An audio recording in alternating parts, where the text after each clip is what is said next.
देखिए, big stocks में पहले मैं हिंदुस्तान ज़िंक ले रहा हूँ, इसको मैं ग्रीन ले रहा हूँ। ध्यान रखिएगा, हिंदुस्तान हाँ। कॉपर का ओएफएस है, हिंदुस्तान ज़िंक को मैं ग्रीन ले रहा हूँ। हिंदुस्तान ज़िंक में भी ओएफएस आ सकता है, ये पहले बता देता हूँ मैं आपको यहाँ पर भी, लेकिन चाँदी की तेज़ी का एक डायरेक्ट इम्पैक्ट है। आपको याद होगा पिछले 3-4 दिन पहले भी हमने एक बार इसको लिया था, ये बात कही थी कि अब देखिए ओएफएस जब आएगा तब आएगा, अब यू कांट हेल्प इट। जिस दिन ओएफएस आ गया, उस दिन डिस्काउंट पे खुलेगा, ठीक है, बिग डील, लेकिन मुझे लग रहा है कि वो भी आपके लिए एक मौका होगा। उसको टाइम करना नेक्स्ट टू इम्पॉसिबल है, लेकिन चाँदी की तेज़ी का एक बहुत बड़ा फ़ायदा हिंदुस्तान ज़िंक को मिल रहा है।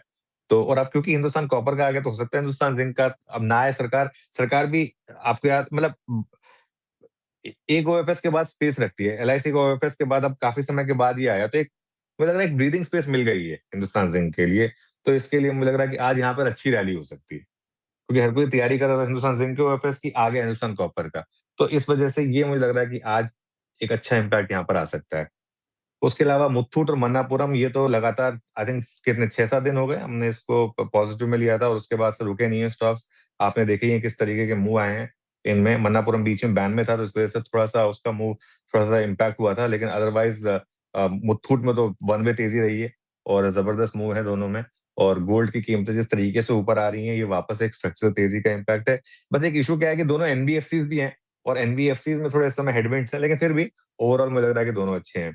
आई थिंक टीसीएस का एक्विजिशन मुझे काफ़ी अच्छा लग रहा है आशीष। मुझे ना अच्छा लग रहा है कि टीसीएस ने अब एक चीज़ रियलाइज़ कर ली है, कि ये सब बायबैक, डिविडेंड इन सब से कुछ नहीं होने वाला।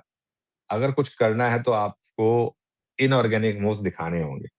इंडियन आईटी कंपनीज़ को, large cap Indian IT companies को इनऑर्गेनिक मूव्स करने ही होंगे। उसके अलावा और कोई ऑप्शन है नहीं इनके पास। मुझे लग रहा है मार्केट इस इंटेंट को पॉजिटिवली देखेगा। मुझे लग रहा है कि जो टीसीएस के मैनेजमेंट ने बात कही है कि ये डील आगे जाकर ईपीएस एक्रेटिव होगी। मुझे लग रहा है मार्केट उस पर फोकस करेगा और मुझे लग रहा है कि इंटेंट जो है ना, मार्केट उसको रिवॉर्ड करेगा। बाकी ख़ैर देखिए मार्केट की मर्ज़ी है, कई बार मार्केट नेगेटिवली भी रिएक्ट कर देता है, लेकिन मैं मैं इनको फुल मार्क्स दूँगा।